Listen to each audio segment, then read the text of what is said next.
Vale, pues bueno, lo dicho, antes de nada, muchísimas gracias por darnos esta oportunidad. Alberto Bárcena, historiador y profesor universitario español, licenciado en Derecho por la Universidad Complutense y doctor en Historia Contemporánea por la CEU, San Pablo, donde ha impartido asignaturas como Historia de las Civilizaciones, Historia de España, Historia Social de Europa, Historia y Sociedad y Doctrina Social de la Iglesia, en las facultades de Derecho, Económicas y Humanidades. Ha publicado, entre otros libros, Los presos del Valle de los Caídos, una historia de España en 2 tomos bajo el título de La pérdida de España y la Guerra de la Vendée, una cruzada en la Revolución. Es también un gran experto en masonería, un tema del que hoy hablaremos, y como se puede también observar leyendo sus libros de Iglesia y Masonería, las dos ciudades. Así que muchas gracias por estar con nosotros. Bueno, Encantado. vale, muchas gracias, Alberto. Ya paso a la primera pregunta directamente. Esta primera sección, que es la de masonería en su historia, comienzo.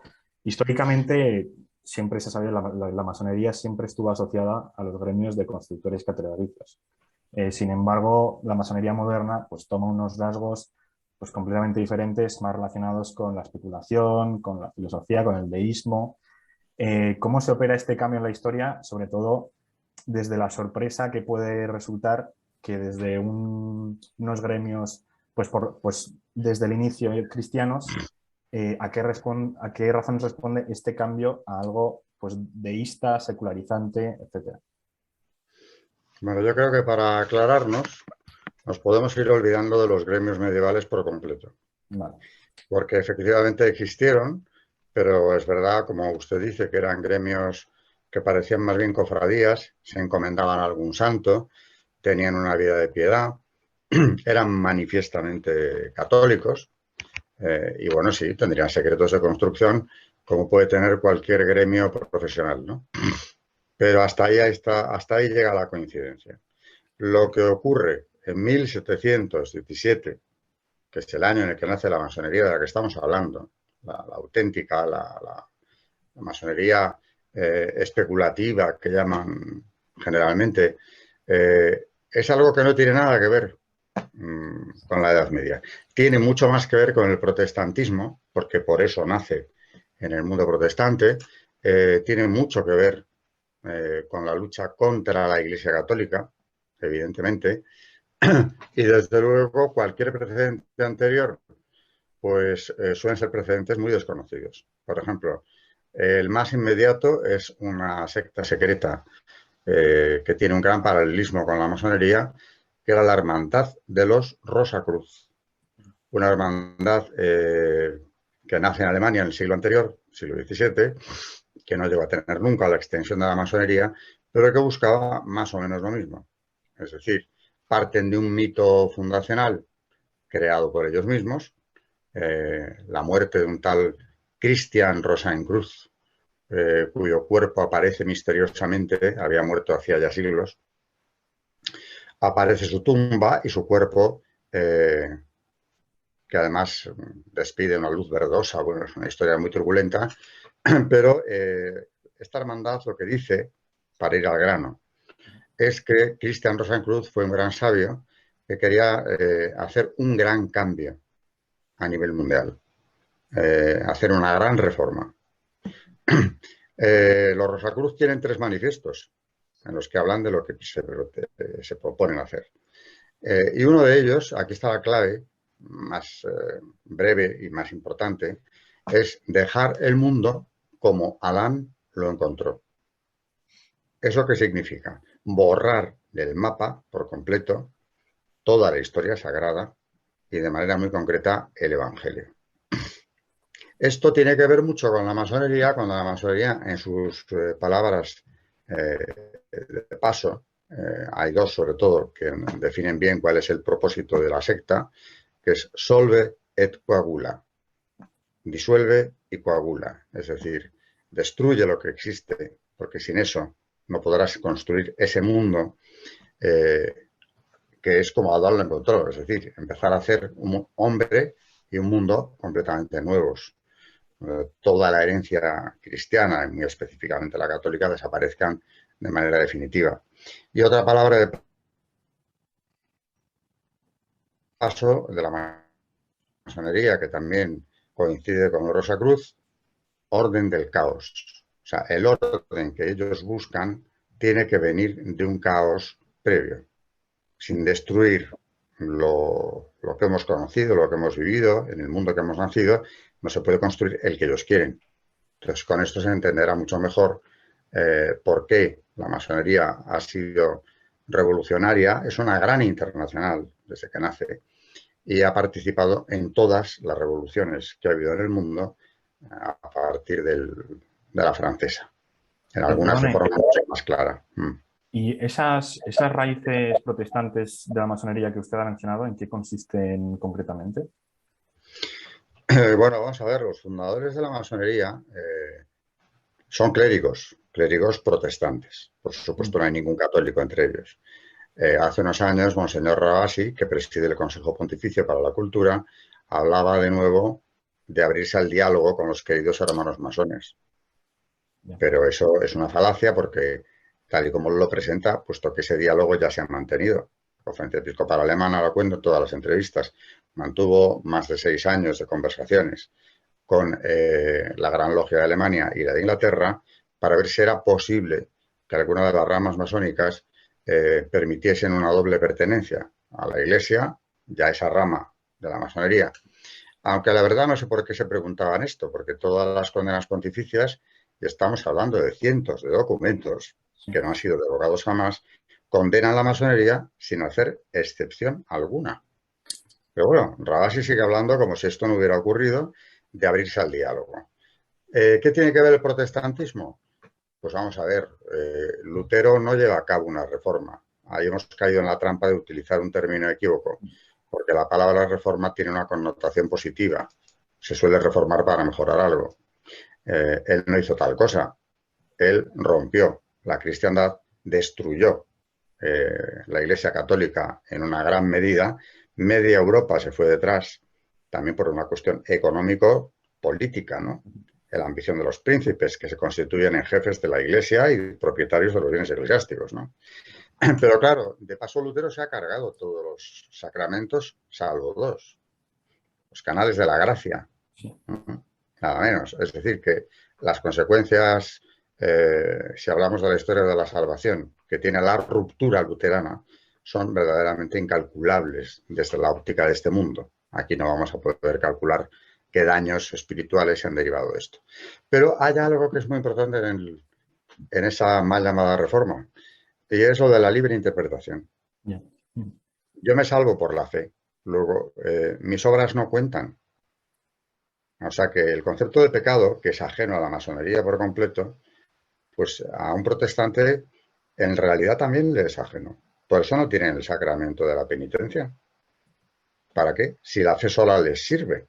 Y en el caso del calvinismo ya ni digamos, porque están predestinados de manera caprichosa por Dios a salvarse o no. Ahí ya tenemos un punto en común. Y luego el relativismo masónico, que es un sincretismo, parte de un sincretismo religioso, el que se manifestó ya en 1717, ese relativismo viene ¿de qué? De la libre interpretación que Lutero propone al fiel cristiano para que rechace el magisterio eclesiástico a partir de la patrística, es decir, todo el magisterio queda rechazado y cada fiel interprete libremente la escritura como le parezca mejor. Claro, así visto, ¿ese no es acaso ya un primer paso hacia el relativismo masónico? Si según mi conciencia, y nada más que ella, yo interpreto así lo que la escritura me dice, no tengo por qué dar cuentas a nadie y además podemos llegar a conclusiones muy diversas. ¿Qué ha pasado en consecuencia? La división dentro del protestantismo en múltiples iglesias y de ahí también luego múltiples sectas, viene de ahí. No hay una autoridad que ponga orden en esto, porque realmente el fiel interpreta lo que quiere, lo que le parece mejor, y según el número de seguidores que tenga, crecerá más o menos esa facción. O sea que claro que tiene que ver con el mundo protestante y por eso no es casualidad que nazca en Londres. Primero el precedente es alemán, pero de la Alemania protestante, eso Rosacruz que mencionaba antes, y luego es inglés y bueno, ahí sigue estando el centro principal, ¿no? La Gran Logia de Inglaterra, que es quien expide la patente de corso o digamos de legitimidad masónica, ¿no? Respetando unas normas, landmarks, lo llama, es allí, en Inglaterra, donde se redacta el primer reglamento masónico, que sería algo de lo que deberíamos hablar hoy, creo. Las famosas constituciones de Anderson. Vale. Bueno, yo tuve la oportunidad hace unos pocos meses de conocer a un masón de baja categoría, una persona que había sido gran maestre en alguna comunidad autónoma de aquí de España, que me insistió mucho en la idea de valores y conceptos como la libertad, la igualdad, la fraternidad. Entonces, a mí me gustaría saber, sobre todo a nivel introductorio, que si realmente las aspiraciones de estas personas son estas, ¿cuál es el peligro o el riesgo que conlleva que estas figuras tengan poder y qué es lo que realmente ocultan a la sociedad que les convierte en peligrosos? Bueno, como he dicho, aspiran a un cambio antropológico, un cambio en el modelo antropológico que pasa por la destrucción de la familia, de la sociedad cristiana, para convertir a la humanidad en algo completamente nuevo y distinto. Eso de la libertad, la fraternidad, etcétera, son grandes palabras. Ahí se ve la impronta que tiene en la Revolución Francesa la secta masónica, por supuesto que la tiene, además se glorían de ello mucho, ¿no? Pero, ¿qué es lo que tiene de peligroso? Pues que destruye desde sus fundamentos la fe en Cristo. Fíjese que en las constituciones de Anderson los autores juegan con el Antiguo Testamento, lo cambian, lo alteran sin ningún escrúpulo.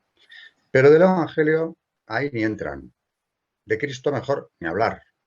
Porque claro, ¿cómo conciliamos el mensaje evangélico? Lo podían deformar también, pero prefieren ni entrar en eso. Y claro, ¿qué ocurre? ¿Cuál es el peligro? Que aquellos clérigos cristianos que según Ravasi nos unen o estamos unidos a ellos por esa condición de cristianos, aquellos clérigos cristianos, protestantes, lo que eran ante todo eran gnósticos. Y claro, ahí hemos entrado en un tema de herejía, la más peligrosa de todas, sigue viva, y a través de las sectas herederas directas de la masonería, como es Nueva Era, la gnosis no se ha ido nunca. Y la gnosis parte de una mentira elaborada de una forma deliberada. No es el error de un heresiarca soberbio que imponga o quiere imponer su criterio. Es una mentira, es una fabulación, es un cuento, una historia que se crea en un momento dado por quienes quieren imponer un cambio en la sociedad a partir de una historia tan alucinante como la de Christian Rosenkreuz o bien lo de las constituciones de Anderson, donde, por ejemplo, pues Moisés era un gran masón. Claro que tiene la gnosis, que nos cuenta que los grandes líderes han dado dos mensajes. Uno, el que todos conocemos, y otro, el que han dejado reducido para dárselo solamente a sus allegados. En el caso de Moisés, ya lo hizo, según la gnosis judía, ¿qué conocemos de él? La ley, los mandamientos. Pero eso no fue lo que él transmitió. A sus íntimos les contó otra cosa. Nos tendríamos que ir al mundo de la cábala judía. Y en el caso de los cristianos, naturalmente Cristo también tiene dos mensajes. Uno, además está muy de moda ahora, desde hace unos años, ¿no? En la literatura, en el cine, en ver exactamente esto, ¿no? Hace poco se escribió un libro en el que nos hablaban de la Magdalena como papisa, pobre mujer, feminista. No feminista, porque ella se resigna a ser sometida por Pedro, pero que realmente, según el que se inventa esta tesis, era ella la llamada a dirigir la Iglesia, puesto que es la que había estado más cercana al maestro y la que podría haberlo dirigido de una manera mejor. Eso es gnosis pura. ¿Quién se ha inventado eso? En el siglo II ya inventaron los llamados evangelios gnósticos, como el de Tomás. Y ahí mezclan mentira y verdad, que es lo más peligroso, trigo y cizaña. O sea, palabras evangélicas con otras que no lo son en absoluto. Y que vienen a decirnos que Cristo tiene dos mensajes. Entonces, ¿qué nos van a dar ellos? La verdad. Los gnósticos siempre te proponen que te van a dar la verdad en el sentido, bueno, la verdad no es un concepto que les guste demasiado, sino lo que nos van a proporcionar es un conocimiento tan elevado que solamente ellos pueden darte, porque es para grupos reducidos y desde grupos reducidos, que te hará superior al profano. El profano es el no masón. Tan superior que llegarás a ser lo que ellos llaman la piedra cúbica, perfectamente tallada. Y la piedra cúbica, ese hombre perfecto, digno de adoración, no necesita redentores ni salvadores de ningún tipo, porque está por encima de esas cosas. El concepto de pecado les es ajeno y en ese camino de perfección para llegar a ser ese hombre superior, que es lo que tenemos que conseguir según ellos, ¿quién les acompaña? Bueno, primero la secta, los maestros de la secta, ¿no? De grado en grado, por eso es un proceso iniciático gradual, pero frecuentemente algunos lo admiten y a otros les cuesta más. Lucifer también es el acompañante con cuya luz estos masones hacen el recorrido que les llevará a estar situados en un plano muy superior al que nosotros conocemos, en cuanto al verdadero saber, el que importa, el que te hace superior. Uno de los mayores factores históricos pues, de ruptura, de diseño, de secularización, obviamente fue la Revolución Francesa. Usted lo ha estudiado mucho para escribir sobre todo su libro sobre la contrarrevolución de la Vendée. El caso es que esa introducción del deísmo liberal pues, en el pensamiento intelectual y las constituciones de diferentes países, nos gustaría que mencionase cuál fue la influencia concreta que tuvo la masonería en este proceso y cómo llegó la masonería de Inglaterra a Francia para llevar a cabo esta revolución. Bueno, es que para eso hay que tener en cuenta un fenómeno cultural que goza de gran reputación, prestigio, fama y veneración, que es la Ilustración. La Ilustración del siglo XVIII se da sobre todo en Francia, es uno de los centros principales, aunque también Italia, Inglaterra. En Inglaterra la Ilustración nace al tiempo, incluso un poco antes, ya eran deístas, aquellos primeros ilustrados ingleses. En el continente, en Francia concretamente, lo que ocurre es que la gente debería de conocer mejor lo que pensaban los filósofos franceses, ¿no? Porque conocemos a algunos de los más famosos y solemos conocer, pues que han estudiado un poco más la Ilustración, que Voltaire es furiosamente anticristiano y lo dice y lo reconoce, aunque muere confesado, cosa que no les gusta divulgar, pero murió reconciliado. Rousseau niega la ley natural y por eso dice que lo único que nos sirve son los acuerdos. Eso está muy de moda. Ahora mismo, por supuesto, es lo que acordemos. Sí. Y además eso es variable. La ley natural no se cambia. Los acuerdos sí son mudables. Luego ya tenemos los autores, Rousseau, Voltaire, que por supuesto son incompatibles con el cristianismo, con la fe revelada a la ley natural. Pero es que si entramos a leernos a otros autores que gozaron de enorme fama en el 18, como la Métrie o el barón Holbach, por ejemplo, sigo hablando de ilustrados, ¿no? Estos ya niegan la existencia del alma. Y ya se dividen en dos sectores muy fuertes. Hay dentro de la Ilustración francesa de los filósofos dos grandes grupos, los deístas por una parte, que son los que van primero y fueron más numerosos, y ya al final de la Ilustración, poco antes de la etapa revolucionaria, los ateos, abiertamente ateos. Por ejemplo, la Métrie dice que el hombre es una máquina, por eso le llamaban el señor máquina. Y el barón Holbach dice que no solamente Dios no existe, sino que es imposible que exista. Entonces, si no conocemos todo ese pensamiento ilustrado, no entenderemos el por qué cuando estalla la revolución, las primeras medidas se dirigen contra la Iglesia. ¿Y de dónde han sacado ellos precisamente pensamientos tan disparatados? Que además afirman con una contundencia tan grande, rompiendo con todo un pasado multisecular de la civilización cristiana occidental, como queramos llamarla, cristiana, suelo llamarla yo más, aunque es la misma, ¿no? Pues han tenido, muchos de ellos, un contacto estrechísimo con las logias masónicas. En París operaba una de enorme influencia, que es la logia de las 9 hermanas, a la cual perteneció, por ejemplo, Voltaire. Y por ahí pasaban no solamente franceses, sino visitantes ilustres, hasta de los Estados Unidos, futuros padres de la Constitución, de la patria, cuando todavía eran colonias británicas, que se van formando en ese ideario. Vale. Otra idea interesante que también, en la que también se dice que ha tenido una participación fundamental la masonería con figuras como Martí, por ejemplo, es en la independencia que llevaron a cabo países iberoamericanos en el siglo XIX de España y se suele decir que estas independencias pues, fueron diseñadas por masones que pretendían darles constituciones de corte liberal basadas en tradiciones pues muchas breves o que no tenían, digamos, nada detrás, ¿no? Entonces, ¿Qué hay de cierto en esto y si realmente usted considera que hubo una influencia masónica muy importante en la independencia de gran parte de los países de la actual Latinoamérica? Está bien decirlo de gran parte, porque no siempre, pero evidentemente la masonería influyó y además influyó sobre todo la pinza fuertísima que se formó entre la masonería de los antiguos virreinatos españoles, bueno, que todavía lo eran, en América, y las logias masónicas estadounidenses, inglesas, porque algunas, hay un personaje que es muy poco conocido y debería serlo más, Miranda. Miranda es un criollo venezolano que crea una estructura masónica que va a ser la base de la independencia de de todos estos virreinatos. ¿Y dónde viene a crear la Gran Reunión Americana, que es la madre de todas las logias que luego se van a extender por Centro y Suramérica? En Londres. Cuando ya él se ha iniciado en la masonería, traicionando a España, porque él era un soldado español. Iniciado en la masonería y apadrinado por Lafayette, a quien conoce en la guerra precisamente de la independencia de los Estados Unidos.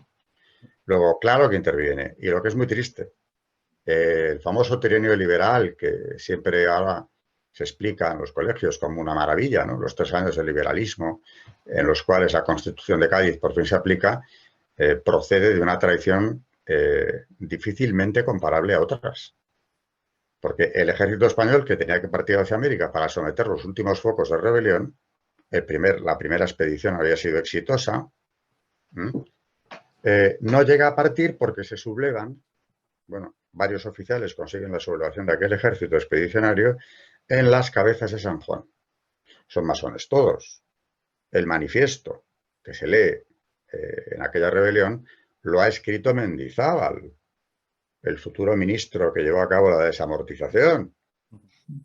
Claro, en vez de ir a América a someter la rebelión, que era el mandato que tenían, lo que hacen es, después de varios meses de dar vueltas, plantarse en Madrid e imponerle al rey la Constitución de Cádiz, que no había aceptado en 1814 a su vuelta de Francia. Una Constitución que ya en sí también es revolucionaria, que está calcada en muchos aspectos de la Constitución francesa de 1791, y además hay que ver los decretos de las Cortes de Cádiz. Hombre, no son como los de la Convención o como los de la Asamblea Francesa, porque España no era Francia. Aquí todavía el arraigo de la fe católica era mucho más fuerte. Entonces, a un español no le podías hablar de acabar con la Iglesia, pero bueno, empezar ya con desamortizaciones, eso sí. Y claro, el que definitivamente monta la masonería ya, por fin, en España, de una forma organizada, es José Bonaparte. Y ya no se ha ido nunca. Empezamos a tener logias. Bueno, pues esa colaboración entre las logias españolas, concretamente de Cádiz, y las logias americanas, es algo indiscutible. Es decir, que los españoles de aquí, de la península, están colaborando con los independentistas de los virreinatos para conseguir un mismo fin, que es independizar los virreinatos, debilitando a España hasta niveles, claro, inimaginables. Es la desaparición del Imperio Español. O claro, no les podemos presentar como lo que eran, traidores. Traidores a su patria, porque todos, la mayor parte, son oficiales que han jurado lealtad a la bandera y a la patria. Y en vez de eso se dedican a desmontarla. Por eso gozan de una inmerecida fama de libertadores. Aquí, hombre, no podemos, como digo, meter a todos en el mismo saco, pero evidentemente la obra de Miranda, a través de estas logias que funda tanto en Londres como en Cádiz mismo, y no digamos allí, al otro lado del Atlántico, esa obra, esa colaboración masónica, incluso a la hora de buscar financiación, fue decisiva para que los virreinatos se independizaran y España dejara de ser lo que había sido hasta entonces. Además, esto sucedió en el contexto de las guerras napoleónicas y a veces se suele hablar de la guerra de la independencia española pues como uno de esos momentos en los que el virus de la masonería se empezó a instaurar en España. Pero, ¿cómo puede ser que si la institución de la masonería era tan poderosa, dos de sus países pioneros como Inglaterra y Francia luchasen en bandos opuestos? ¿Y por qué se quedó en España la masonería si a los franceses se les consiguió echar al final? Pues porque, vamos a ver, la masonería tiene una ventaja grande que es el secreto, empezando por ahí. Y el secreto es en dos planos distintos. Secreto es el que tiene que guardar el masón de todo lo que se delibere, de todo lo que él aprenda dentro de la secta, y esto quedaba garantizado en la masonería inglesa aceptando el castigo físico, llegando a la decapitación, porque en los juramentos de guardar el secreto hablan de aceptar el ser degollados, y algo muy pintoresco como es que les corten la lengua y sea enterrada en la playa. O sea, que tienen una cantidad de simbolismo incomprensible. ¿Que por qué no se ponen de acuerdo Napoleón y Francia? Hombre, porque el ser masones todos no quiere decir que estén de acuerdo en someterse el uno al otro. Inglaterra de ninguna manera quiere estar sometida a Napoleón, Napoleón quiere someter a Inglaterra y ahí se enfrentan. Ahora bien, Napoleón hizo buen uso de la masonería, aunque él se discute si se inició o no. Su hermano José, desde luego sí, fue el gran maestro de la masonería, primero en Francia y luego en España. Y Napoleón la utilizó para controlar a través de las logias al ejército y a los cuerpos de seguridad. Claro, son vitales. Entonces, los afrancesados españoles, que son los primeros españoles que empiezan a entrar en logias, ahí tienen contacto ya con franceses que en ese momento están en torno al rey intruso, a José Bonaparte, y muy controlados por él.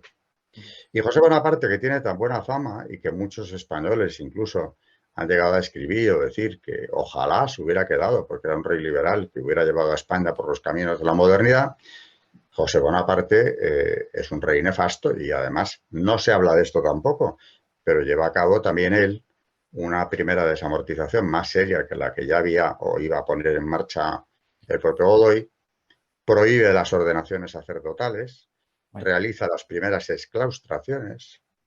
Por primera vez en España se ve el espectáculo de frailes que vagan por los caminos porque les han echado de sus conventos. Eso ocurrió en la Guerra de la Independencia, que tiene un sentido de cruzada, porque la propia Iglesia española predicó la cruzada contra ellos. Igual que ya lo había hecho en la Guerra del Rosellón, antes de que nos invadieran, cuando España y Francia, bueno, la Convención Francesa declara la guerra a España, gran cantidad, miles de voluntarios españoles cruzan la frontera para luchar contra la revolución, coincidiendo con la Vendée, con la guerra de la Vendée. Y quien les reclutaba, el conde de la Unión, les llamaba a luchar contra los que quieren destronar a Dios. Es decir, que ya estaba claro el concepto, antes incluso de que Napoleón llegara al poder, de que esos soldados, las ideas que extendían por toda Europa, allí donde conseguían el poder, eran ideas anticatólicas. Luego, claro, eso vino reforzado por la enorme cantidad de profanaciones que tuvieron lugar en la Guerra de la Independencia aquí en España por parte de las tropas napoleónicas. Bueno, un siglo más tarde, haciendo, digamos, hincapié en la tradición de los españoles de estar siempre enfrentados en conflicto, volvimos a tener un conflicto en el que también formó parte de la masonería, que fue la Guerra Civil. De hecho, se dice que en la Segunda República cerca de incluso 2/3 de los ministros eran masones. Entonces, me gustaría saber qué hay de real en esto, si realmente hubo tanta influencia masónica en el bando republicano y que cómo puede ser, si esto es cierto y una vez más se consiguió vencer la guerra contra los que a priori se vendían como masones, hayan conseguido la masonería internacional que tenga tanta influencia la masonería en España, sobre todo en los últimos años, en la historia reciente de nuestro país. Bueno, la Segunda República indudablemente es una república masónica. Eso sin lugar a dudas. Por ejemplo, una de las figuras clave, Manuel Azaña, no hay que especular nada, porque él mismo en sus memorias cuenta su iniciación en la logia de la calle del Príncipe de Madrid, donde dice que lo encontró todo bastante ridículo y tuvo hasta la tentación de marcharse. Se refiere al ceremonial. Pero no se marchó, se quedó. Y fue masón, aunque dicen que poco participativo. ¿Pero por qué se hizo masón en el año 32, cuando ya había entrado la República? Pues porque él sabía que en aquel sistema político, si querías estar bien informado y conectado en una política que ya se veía que iba a ser compleja, necesitabas pertenecer a la secta. Y en cuanto a jefes de gobierno, Diego Martínez Barrio, pues es la gran maestro del Oriente de España. Por ejemplo, por hablar de presidentes. Ministros, bueno, pues efectivamente, la mayoría. También depende de en qué periodos, en qué partidos. Pero es que en las Cortes de la Segunda República es que casi la mitad de los diputados pertenecen a la masonería. Y no había más, porque en los bancos de la derecha no había masones, porque en aquella época, la derecha era católica. Y los católicos sabían que aquello estaba condenado con pena de excomunión por parte de infinitos documentos, desde el siglo XVIII hasta el XX. Por tanto, no solían jugar con eso, y no es que no hubiera alguno que traicionara su fe e hiciera caso omiso de las condenas, pero la inmensa mayoría no. Sin embargo, en el Partido Radical, que era el llamado Partido de Centro, no sé por qué le consideraban tan de centro, pero bueno, era el Partido de Centro, que se alió con la CEDA, el Partido de los Católicos. Aquello era una merienda de negros, realmente, ¿no? El Partido Radical es un partido de la masonería. El Partido Socialista tiene una influencia masónica decisiva. El partido de Martínez de Barrios, todavía más. Con lo cual, claro, el poder de la masonería en la Segunda República es tan absoluto que podemos decir que la masonería fue beligerante en la Segunda República y no digamos en el estallido de la Guerra Civil. Durante la Guerra Civil toma partido de forma clarísima. Ya se ha Bueno, comentado. hay una parte de la pregunta que no he respondido y es ¿cómo es posible que después de todo eso volvieran a la carga?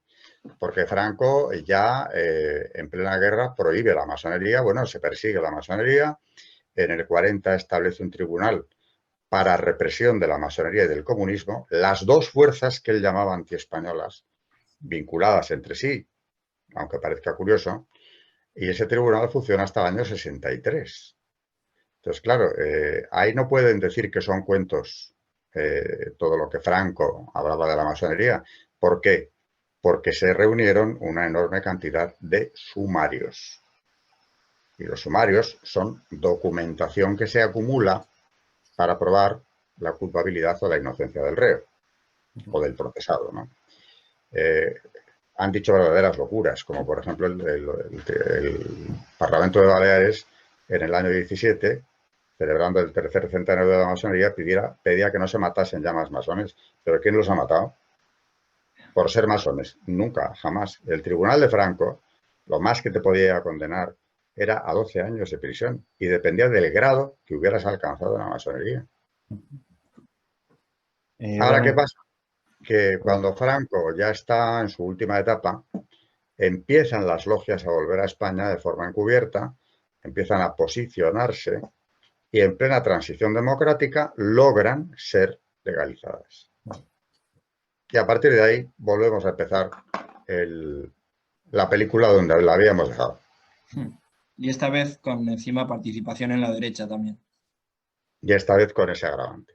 Sí, vale. Y ya se ha comentado que la masonería ha sido condenada por la Iglesia Católica en pues, muchísimos momentos.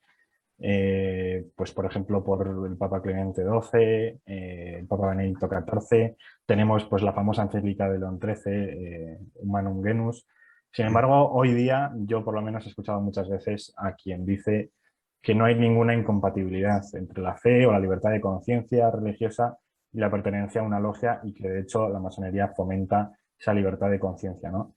Ya se ha mencionado ese relativismo moral, el gnosticismo como uno de los puntos de discordia entre la masonería y el catolicismo, pero más concretamente hay, por ejemplo, o sea, ¿qué papel juega también el tema de las vinculaciones con el demonio que hace que directamente la masonería y el catolicismo no solo sean incompatibles, sino que sean incluso enemigos?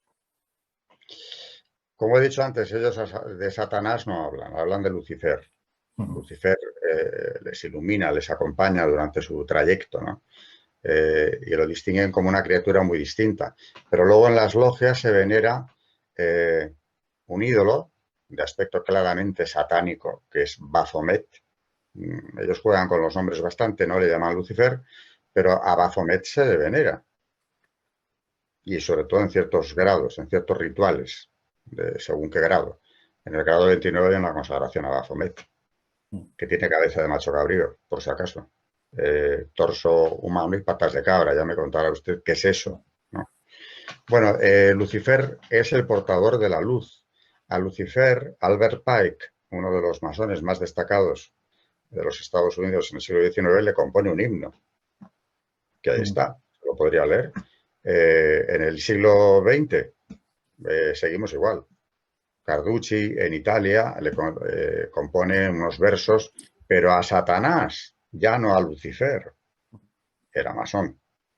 Entonces, claro que hay una visión de Lucifer o incluso de Satanás como alguien positivo, amigo, aliado del hombre, que se levanta contra el tiránico Dios. Una figura clave en la masonería, que es Ira Navid, según su leyenda, es llevado por Tubal-Caín a un lugar donde no llega la tiranía de Dios. Y pregunta que a dónde la ha llevado, porque esto es en un sueño. Y la respuesta es esta. A un lugar donde la tiranía de ese Dios creador no puede alcanzarnos. Esa es la visión, les guste o no. Y en cuanto a eso de que ya no importa nada, hay incluso sacerdotes que lo dicen, y ahí están mintiendo porque ellos tienen que saber muchísimo mejor que yo cuál es la situación. Cuando se publicó el último Código de Derecho Canónico en el 83, no se menciona de forma expresa la masonería, que es lo que les ha servido para agarrarse a ello, ¿no? Sin embargo, Doctrina de la Fe, era Papa Juan Pablo II, horas antes de que se publique el código, publica Doctrina de la Fe, cuyo prefecto, cardenal prefecto, era Ratzinger, por cierto, en ese momento, una breve declaración, que se llama así, la puede leer cualquiera en Internet, Declaración sobre Asociaciones Masónicas de noviembre de 1983. Es un folio. Y en ese folio viene a decir lo mismo. Se ha preguntado o se ha cuestionado, por eso empieza con las palabras quasi tum est, si la no mención expresa de la masonería en el nuevo código significa que la doble pertenencia sea ya posible. No, no lo es, dice el documento. El masón está en pecado grave y no puede acercarse a la Santa Comunión. Esto que acabo de decir es una cita literal. Entonces, estos sacerdotes o católicos que dicen que ya no hay ningún problema, que expliquen en qué fundamentan esa teoría, puesto que la Iglesia, desde luego, nunca se ha desdicho. Al contrario. Y le añado una anécdota. Vamos a ver, hay un matiz. El código del año 17, el anterior código de Derecho Canónico, era excomunión late sentencia. En el nuevo código habla de que quienes pertenezcan a asociaciones que maquinan contra la Iglesia deberán recibir un castigo justo. Y quienes promueven estas asociaciones serán castigados con entredicho. O sea que queda también bastante claro. Y lo que dice la declaración que mencionaba antes es que ahí, aunque no menciona la masonería, se la considera incluida en categorías más amplias, pero es que está ahí. Por otro lado, la anécdota que estaba contando era que en el año 2013, es decir, en este pontificado, en la diócesis de Annecy, en Alta Saboya, Francia, un párroco francés, Pascal Bazin, que era masón, además de párroco, pues fue primeramente expulsado de la parroquia, suspendido después y excomulgado a continuación. Todo esto siguiendo instrucciones, el obispo de Annecy, de la Congregación para Doctrina de la Fe, que había recibido a su vez instrucciones del Papa Francisco. O sea que no podemos jugar con esto, porque es mentira. Pascal Bazin se le dio a elegir, todavía tuvieron la delicadeza de decirle que no podía pertenecer a las dos cosas. Eligió ser masón. Y luego lo llevaron por los medios de comunicación, hablando de que era víctima de la inquisitorial iglesia, etcétera, etcétera, pero fue suspendido y excomulgado. O sea que eso sigue en vigor. Eso es cumplir el Código de Derecho Canónico y concretamente la Declaración de Asociaciones Masónicas. O sea que las cosas siguen igual. Hay otra anécdota, no sé si tienen tiempo para ella, pero que es buena. También un poco posterior a esta expulsión, y es que en el 2017, también celebrando el centenario de la masonería, la Gran Logia de Italia organizó en Siracusa un encuentro llamado Católicos y Masones tan lejos, tan cerca. O no, Iglesia y Masonería, tan lejos, tan cerca. Y vi que habían invitado al obispo de Noto, un obispo joven, Monseñor Stagliano, que acudió. Y pensé, bueno, pues a ver, esperemos que no haya cometido un error asistiendo a esto. Y efectivamente, no les compensó haberle invitado, porque las declaraciones de Monseñor Stagliano después fueron contundentes. Y dijo que había acudido a la reunión porque donde hay lobos hay que ir. Y además, añade, les expliqué que ellos no están ni lejos ni cerca, sino fuera. Ya. Les expliqué lo que es la excomunión. Y si alguien ha visto en mi presencia, más o menos ahora estoy citándolo de memoria, ¿no? En mi presencia allí, un pasaje de aduana, como diciendo ya no hay problema, nos reunimos, ¿no? En esa presencia mía allí, lo desmiento terminantemente ahora porque lo que les dije fue exactamente esto. Y además, añadí un dato interesante. Yo soy la iglesia del diálogo, porque es un sacerdote, es un obispo joven, ¿no? O sea que no está hablando un obispo atrabiliario muy mayor, de aquellos que se han podido quedar anclados en otra iglesia. No, no. Este es un hombre muy joven. Y la iglesia del diálogo les está diciendo, estáis fuera. Yeah. Ahora, claro, soy consciente de que hay sacerdotes que con pleno conocimiento de causa hablan de la doble pertenencia como algo perfectamente factible. Aquí en el Colegio de Abogados de Madrid hubo una conferencia en la que un sacerdote acompañado por un masón del grado 33 dieron juntos a la limón una conferencia donde sostenían eso exactamente, ¿no?